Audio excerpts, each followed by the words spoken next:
السلام علیکم ناظرین، راز کی بات جو ہے وہ ایک اہم بات ہوتی ہے، اور پھر راز کی بات انسان اس کو بتاتا ہے کہ جس پر اس کو اعتماد ہو، وہ بھائی ہو، دوست ہو۔ راز رکھنے کے حوالے سے میں آپ کے سامنے حضرت انس بن مالک رضی اللہ تعالی عنہ اور میرے آقا صلی اللہ علیہ وآلہ وسلم کا ایک خوبصورت واقعہ آپ کی خدمت میں عرض کرتا ہوں۔ حضرت انس بن مالک رضی اللہ تعالی عنہ کہتے ہیں کہ میں چھوٹا تھا اور بچوں کے ساتھ کھیل رہا تھا، تو ادھر سے میرے آقا صلی اللہ علیہ وآلہ وسلم تشریف لائے اور مجھے آواز دی، اور پھر مجھے حضور نے ایک شخص کے پاس بھیجا کسی کام کے حوالے سے۔ وہ ایک راز کی بات تھی۔ تو حضرت انس بن مالک رضی اللہ تعالی عنہ فرماتے ہیں کہ میں دیر سے اس کام کی وجہ سے،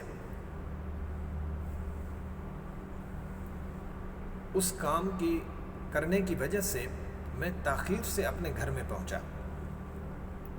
تو میری والدہ نے مجھ سے پوچھا کہ تم آج گھر میں دیر سے کیوں آئے ہو؟ تو میں نے اپنی والدہ سے کہا کہ میرے آقا صلی اللہ علیہ وآلہ وسلم نے مجھے کسی کے پاس کسی کام کے حوالے سے بھیجا تھا۔ تو حضرت انس بن مالک کی والدہ پوچھتی ہیں کہ حضور کو کیا کام تھا؟ تو حضرت انس بن مالک کہتے ہیں اپنی ماں سے کہ امی جان، یہ ایک راز کی بات ہے، اور میں حضور کے راز کی بات جو ہے، بے شک آپ میری والدہ ہیں، ماں ہیں، میں آپ پر ظاہر نہیں کر سکتا۔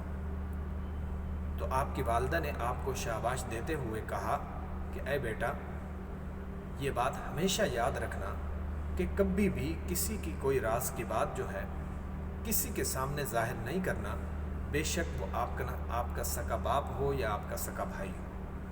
کبھی بھی کسی کی کوئی بھی راز کی بات کسی کے سامنے ظاہر نہیں کرنی چاہیے۔ تو ناظرین، ہمیں بھی اس واقعے سے یہ سبق حاصل کرنے کی ضرورت ہے کہ جب کوئی شخص آپ پر اعتماد کرتے ہوئے کوئی بھی آپ کو کوئی راز کی بات بتاتا ہے، وہ چھوٹی ہو یا بڑی ہو، وہ کسی بھی حوالے سے ہو، کسی کی ذات کے حوالے سے ہو، ہمیں جو ہے کوشش کرنی چاہیے کہ اس راز کو راز رکھنا چاہیے، اور کبھی اپنے دوست کا ہمیں اعتماد نہیں توڑنا چاہیے۔ دعا ہے کہ اللہ رب العالمین ہم سب کو صحیح معنوں میں شرعی احکامات پر عمل کر کے زندگی گزارنے کی توفیق عطا فرمائے۔ اللہ ہم سب کا حامی و ناصر ہو۔ السلام علیکم۔